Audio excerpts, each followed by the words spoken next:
السلام علیکم۔ کراچی میں موسم سرما نے اپنی جھلک دکھانا شروع کر دی۔ انتہائی سخت سردی کب پڑے گی، محکمہ موسمیات نے خبردار کر دیا۔ کیا آپ حالات حاضرہ سے آگاہی حاصل کرنا چاہتے ہیں؟ خبر کے پیچھے چھپے اصل حقائق جاننا چاہتے ہیں تو ابھی سبسکرائب کیجئے جلمل پاکستان کو اور ساتھ ہی گھنٹی کے نشان پر کلک کر دیں۔ آپ کو بتاتے چلیں کہ کراچی میں سردی کا موسم شروع ہو چکا ہے اور سرد ہواؤں نے بھی ملک کے سب سے بڑے شہر کا رخ کر لیا۔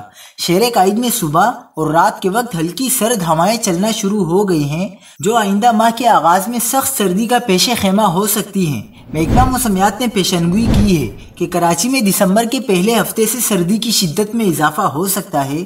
فی الحال موسم سرد اور خنک ہے۔ شہر میں موسم خشک ہے اور فی الحال بارش کا کوئی امکان نہیں ہے۔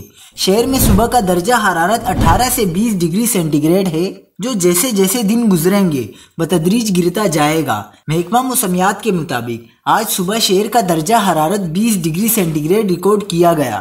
ہوا میں نمی کا تناسب 53%، جبکہ ہوا 7 کلومیٹر فی گھنٹہ کی رفتار سے چل رہی ہے۔